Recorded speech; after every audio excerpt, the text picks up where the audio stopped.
Hello, so this is a revision for the last session. We talked about the suffix in.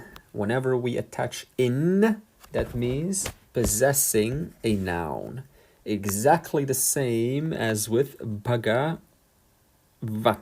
In this case, we just take away the last vowel of the stem. That's the only difference between bhagavat plus danda in. You just take away the a, dandin. And they both mean possessing and then whatever that stem means. Possessing a stick, possessing, and then you look up the word bhaga in a dictionary, whatever it means, then possessing that. A sentence, balaha sukhavantaha santi, balaha sukhinaha santi means exactly the same. Okay, and then we talked about how the feminine works. Firstly, notice this. Take away the last endings. Just put this in. Okay, so anything to the left. In. So all across is in, wherever you look. And then on the right side is the nadi paradigm. For example, nadi, nadim, nadia, nadiai, nadiaha, nadiam, nadi. Okay, nadiao. So it's exactly the same endings as the nadi paradigm, LRB4. And again, take away the last vowel, ashwa, ashwin, and then decline it according to the paradigm. If the stem ends with an as, then attach a vin at the end. Tapas vin, and leave the as alone. Still mean same thing, possessing that. Moving on to page 95, verb class 3, which we have already covered in lesson 63 on the website. So this is just two more paradigms, and it is saying that they are irregular. Da, and on the next page we've got da. How are they irregular? Now remember, verb class 3 is whereby we apply reduplication rules. This is on lesson 63 on the website. Now it is irregular in the sense that, for example, here it is. So the original is da, there it is, da. And then you apply the reduplication. This is the reduplicated part right here. This is the reduplicated part, reduplicated part, reduplicated part, reduplicated, reduplicated, reduplicated, reduplicated. Now the irregularity is da, right? Da. Okay, so that's nothing new there. But if you look at the duals, you would expect a long A there, right? Da-vaha, right? Da-vaha. But the irregularity is that it's taken away that long A. So it's dadvaha. Okay, nothing new here. That's the original. It's da. And it's just reduplicated. Remember, the aspiration becomes a non-aspiration. That's one of the rules we learned in 63. This is why it's not da. So it's da. So nothing new there, nothing irregular there. However, the irregularity comes on this side. Da, except when the d comes before t or t. There it is. Taha. Then the d becomes a t. And the aspiration appears in the reduplicated syllable. So you can see the reduplicated is this is the reduplicated part. The aspiration appears in the reduplicated part. And that original da, right, which belongs there, it turned into a t. So that's the irregularity. All right, moving on. Verb class 7 we will investigate now of this chapter 23. Class 7, how to form the stem. When you look at the singles, then simply add a na before the final consonant. So if you have, here it is, yuj, original, right? So you just add a na in between there before the final consonant. So it's going to be yunaj, yunaj, yunaj. So add na before the final consonant in a single. That's it. And then apply the parasmapada or atmanepada endings, and dual plural. Add n before the final consonant. So instead of putting a n there, you're going to put a n there. So yunj. However, why has it taken on a different form? Because of sandhi. So technically it's a pure n like that, but it's taken a different because of sandhi. So yunj, and then apply the ending.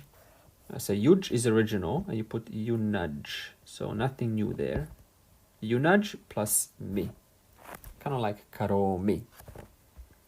Yunaj plus shi. Why is it k? Because of sandhi, internal sandhi. Yunak shi. Karoshi. Yunaj ti. However, it's much easier to say yunakti, therefore it changes into a k. In fact, why does it change into a k? Let's see here. Internal sandhi rule. Before a consonant, the j becomes a velar. So what's the consonant in yuj? Well, it's the last consonant, yuj. Before a consonant, the j becomes a velar. So, for example, yuj, it's supposed to be yuk, yuj, ta. Remember the adjective, ppp, the past passive participle? Right, you go root plus ta. So it's supposed to be yuj, ta. However, it says before the consonant, which is a t is a consonant, this j would change into a velar form. Hence, takes a k. So, yukta. Or, if we're talking about a verb, yuj means unite. Yunaj, there it is. That is the... But because this ending is a t, we have to change that j into a k. Therefore, yunakti. Okay, why is that? Because you got consonant sh, consonant t, consonant m. And the other ones are nothing irregular there. So let's go to the paradigm from the bottom up. Yunajmi, yunakshi, yunakti. Yunajmi, yunakshi, yunakti. Yunj vaha. Yunktaha, yunktaha, yunajvaha, yunaktaha, yunaktaha, yunjmaha, yunkta, yunjanti. Again, yunjmaha, yunkta, yunjanti. Okay, let's go into the internal sandhi. So we're going to cover from here, page 897, all the way to page 99, and that summarizes this whole chapter. What is internal sandhi? It's used within an individual word. A common example is balena. This n remains n because there's nothing is causing it to retroflex, as in the case of if you put a r. You already know these rules. This was taught in volume 1. If there's a r that precedes an n, and that n turns into a retroflex. Okay, therefore, instead of nare na, it's going to be nare na, nare na, retroflexed. That's internal sandhi. So what is internal sandhi? It is the fact that this inner letter, which is part of the whole word, has changed slightly, owing to some other letter causing that change. And here is a common, I think the most important is this section. before vowels and y, what's going to happen is the vowel e becomes I. So let's take class, this is class 1, to lead. Ni is to lead. Now we know how to construct class 1. You apply the guna grade to the vowel. So instead of ni, it's going to be ne. Nothing new there. If you look at your vowel strengthening, you will see that the e becomes the e. So that's already predictable. However, it says here, the e becomes I.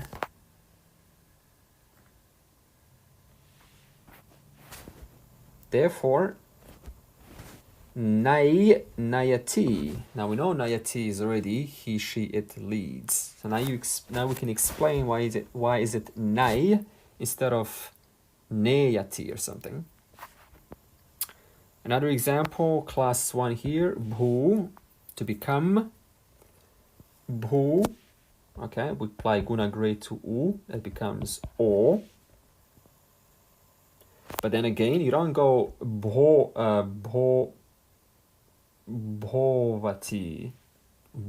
or something, I don't know. But you go, o becomes an av. So you raise this o and you replace it with an av. Okay, av. Therefore, bhav, and then plus declension of either parasmapada or atmanepada. Bhavati. Au becomes an av. Okay, so that's the most important section here. And the other ones are covered in this section here, which I want you to read at your own time. They're not that prominent throughout the language. However, it doesn't mean skip them. Please read them and attempt to understand it. Okay, that summarizes this chapter, and let's go on to the last. Repeat. Jayate, he is born. Jayate, birth origin. Janman, Dadati, or date, he gives. Repeat. Dadati, date, he gives. Dadati.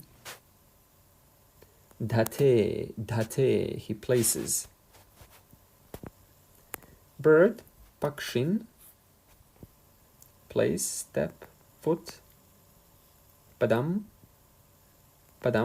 bondage. Bandha, wise person. Manishin. See, when you recognize this in, automatically you should go, what's the original word? You go manishin, subtract the in, and you get manish, and you have to put that a that we originally raised. Therefore, manisha.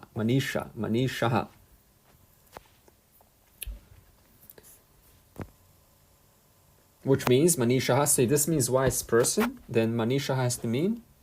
If this means the one who possesses wisdom or possessing wisdom, then manisha has to mean just wisdom. Munchati, he releases, he liberates. Munchate. Yunakti, yunkte, he unites. Yunakti, yunkte, he unites. Yogin, in. Yogini.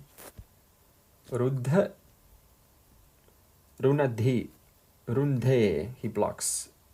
Shashin, moon, and hastin, elephant.